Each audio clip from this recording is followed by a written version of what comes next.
Hey guys, I am back with another blog. तो भाई अभी जा रहे हैं हम करोल बाग ऑफिस, और अभी GSTR 9 का टाइम स्टार्ट होने वाला है, तो वो स्टार्ट होगी। और उससे पहले मैं कर रहा था एक GST रजिस्ट्रेशन, वो भी SEZ डेवलपर का। स्पेशल इकोनॉमिक जोन जो होता है ना, उसमें यूनिट्स भी होती हैं और डेवलपर होते हैं, को डेवलपर होते हैं। तो जो उसमें को डेवलपर का लाइसेंस लेता है ना, उसका GST रजिस्ट्रेशन करना है मुझे। थोड़ा सा अलग है, मतलब पहली बार मैं करूँगा, और बताऊंगा इसमें क्या क्या डॉक्यूमेंट रिक्वायर्ड होते हैं और कैसे करते हैं, क्या प्रोसेस है। प्रोसेस तो ऑलमोस्ट सेम होगा, बस डॉक्यूमेंट थोड़े अलग होंगे शायद। और तो वो सब बताऊंगा, बहुत इंटरेस्टिंग चीज़ें हैं, क्योंकि हमने पढ़ा भी है स्पेशल इकोनॉमिक जोन के बारे में कि इनको कई सारे बेनिफिट्स मिलते हैं, टैक्स के बेनिफिट मिलते हैं, तो बहुत सारी चीज़ें हैं, तो वो सब डिस्कस करेंगे।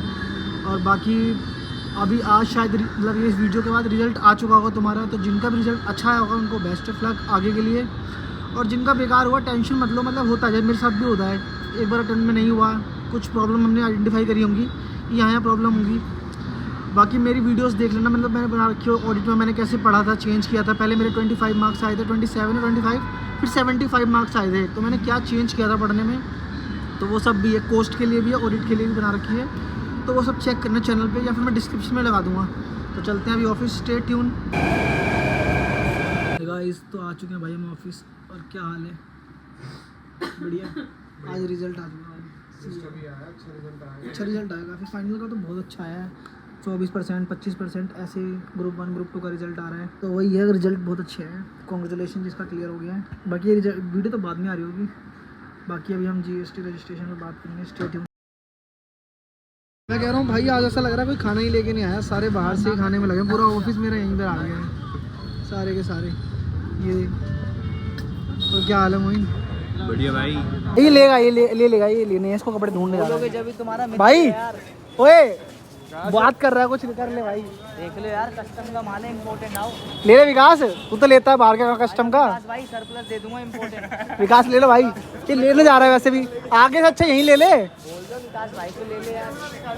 विकास, अरे विकास भाई, भाई कहाँ आगे जा रहे हो, यहीं मिल जाएंगे। Hey guys, we are back. तो भाई जस्ट अभी थोड़ी देर पहले घर पहुंचा हूँ, और अब वो टॉपिक पे बात करते हैं, क्योंकि ऑफिस में थोड़ा शोर हो रहा था, इसलिए मैं रिकॉर्ड नहीं कर पाया। तो जो SCZ कोड डेवलपर का रजिस्ट्रेशन होता है ना, उसके बारे में बात करेंगे हम, क्योंकि ये बिल्कुल नया था मेरे लिए भी, और तुम्हें मैं सोचा बताऊँ।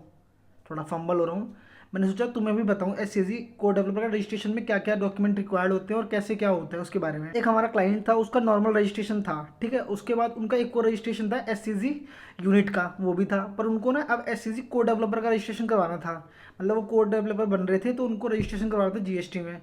तो उसके लिए क्या क्या डॉक्यूमेंट रिक्वायर्ड होते हैं, कुछ नई चीज़ें जो रिक्वायर्ड होंगी। पहली चीज़ क्या रिक्वायर्ड थी, एक होता है लेटर ऑफ अप्रूवल। जब अभी हम लेटर ऑफ अप्रूवल क्या होता है, जब भी तुम SCZ डेवलपर बनते हो ना, कोड डेवलपर बनते हो, तो गवर्नमेंट से अप्रूवल लेना पड़ता है तुम्हें, क्योंकि ऐसे नहीं बन जाते ना, वो स्पेशल इकोनॉमिक जोन होता है वो, तो उसके लिए गवर्नमेंट का अप्रूवल आता है। तब भी तुम GST का रजिस्ट्रेशन करोगे तो वो रिक्वायर्ड होगा वहाँ पे, तो लेटर ऑफ अप्रूवल बोलते हैं, तो वो डॉक्यूमेंट रिक्वायर्ड होता है पहले मेनली वो।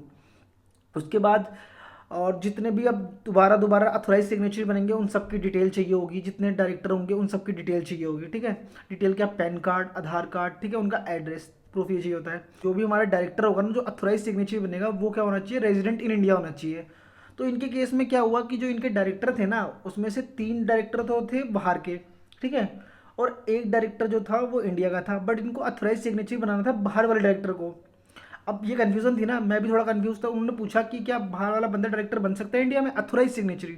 वैसे नॉर्मली तो बन सकता है, डायरेक्टर कोई भी बन सकता है, पर अथोराइज सिग्नेचरी बन सकता है नहीं बन सकता। तो मैंने पूरा लॉ में पढ़ा, तो कहीं पे भी सिटीजनशिप वाली बात नहीं लिखी थी, रेजिडेंट वाली बात लिखी थी, और लॉ कहीं भी इसके ऊपर रेस्ट्रिक्ट नहीं करता। तो मैंने देखा कि अगर हमारा पर्सन रेजिडेंट इन इंडिया है, ठीक है, रेजिडेंट इन इंडिया है, और उसके पास आधार प्लस पैन कार्ड है, तो वो बन सकता है, क्योंकि आधार ऑथेंटिकेशन होगा, पहली बात तो ये GST में होता है, ठीक है, और उसके पास पैन कार्ड होना चाहिए। तो मैंने ये देखा, तो फिर मैंने उस हिसाब से उनको रिप्लाई करा कि ये तुम्हें चाहिए होगा। और वो ताइवानी थे पर्सनल जो भी थे, बट उन्होंने आधार के लिए अप्लाई कर दिया, क्योंकि रेजिडेंट इन इंडिया है, मतलब ऐसा हो जाता है, मेरे को पता लगा अभी ऐसा भी हो जाता है। तो ये एक सिचुएशन आई थी। उसके बाद क्या क्या डॉक्यूमेंट मेनली चाहिए होते हैं, यही सारे डॉक्यूमेंट चाहिए होते हैं, ठीक है। अप्लाई कैसे करना होता है, पहले तुम GST रजिस्ट्रेशन स्टार्ट, जैसे सिंपल सा स्टार्ट करना है तुम्हें। बिजनेस की डिटेल डालोगे, पहले CIN डालोगे, कंपनी है तो कॉर्पोरेट आइडेंटिफिकेशन नंबर डालोगे, उसका पैन नंबर डालोगे, ठीक है। और वो पूछेगा तुम्हारा कोई पहले से रजिस्ट्रेशन है, अगर है तो हम तो उसका डालेंगे पहले तो, MCA का, वही हमारा कॉर्पोरेट आइडेंटिफिकेशन नंबर डालेंगे तो वो डिटेल डाल देंगे, फिर स्टार्ट हो जाएगा। फिर आगे पार्टनर्स जितने डायरेक्टर्स हैं उन सबकी डिटेल आएगी, बेसिक डिटेल जो भी हमारे पास अवेलेबल होती है वो सब डाल दो। अथोराइज सिग्नेचर की डिटेल आएगी, उसके बाद मैं बताया ना इंडियन सिटीजन मैटर नहीं करता, रेजिडेंट इन इंडिया होना चाहिए, आधार पर होना चाहिए, वो डालोगे। ये सब चीज़ें थी। बाकी डॉक्यूमेंट वो letter of approval main document था इसके अंदर जो अलग होता है, वो जो चाहिए होता है, तो यही सब था। और बाकी भाई अब बहुत मस्त मस्त वीडियो आने वाली है, क्योंकि अब GSTR 9 स्टार्ट होगा तो 9 की पूरी एक सीरीज़ आएगी, क्योंकि GSTR 9 बहुत इंपॉर्टेंट है। 9(9)C GST ऑडिट, ठीक है, और उसके ऊपर काम स्टार्ट हो गया है। उस GSTR 9 बहुत बड़ा टास्क है, तो उसके बारे में फुल डिटेल में बात करेंगे हम, बहुत सारी चीज़ें, पूरी एक सीरीज़ आएगी प्रॉपर, तो मज़ा आएगा। और बाकी जिनका भी रिजल्ट आया उनको बेस्ट ऑफ लक आगे के लिए, और कॉन्ग्रेचुलेशन भी। बट जिनका अच्छा नहीं आया तो टेंशन मत लो, ज़रूरी नहीं होता कि हर बार जो हम सोचते हैं वैसा ही हो। मेरा भी हमेशा अच्छा नहीं आया, बेकार भी था। 27 मार्क्स भी आए थे ऑडिट में, उसके बाद फिर मैंने क्या सब कुछ चेंज किया, फिर मेरे 75 मार्क्स आए ऑडिट में। उसके ऊपर मैंने वीडियो भी बनाई थी, चैनल पे जाके देख लोगे, मोस्ट व्यूड वीडियो भी वही है, क्योंकि 2-3 मिनट की वीडियो बनाई थी मैंने, वो कि मैंने 75 मार्क्स कैसे स्कोर किए थे, ठीक है। तो और बाकी तुम्हें कोई भी डाउट हो तो मुझसे बात कर सकते हो, बता सकते हो मुझे, हम टॉक शो भी कर सकते हैं, ठीक है, कमेंट कर देना। और बाकी GSTR 9 की बहुत अच्छी अच्छी वीडियोस आती रहेंगी, और टेंशन मत लो, रिजल्ट का अच्छा बुरा दोनों चीज़ें होती हैं। हम कुछ कर नहीं सकते क्योंकि अब तो आज हो चुका है, बट अब तुम कर क्या सकते हो, बेस्ट अपना दोबारा से अच्छे से प्रिपरेशन करो और सब हो जाएगा। Stay tune. और बाकी तुम्हें कुछ भी डाउट हो GST रजिस्ट्रेशन वाले प्रोसेस में तो बता ही दिया है। ये वीडियो आपको अच्छी लगी तो लाइक कर देना, कमेंट और चैनल को सब्सक्राइब कर लेना, ठीक है गाइस। और बाकी GSTR 9 की वीडियोस आती रहेंगी।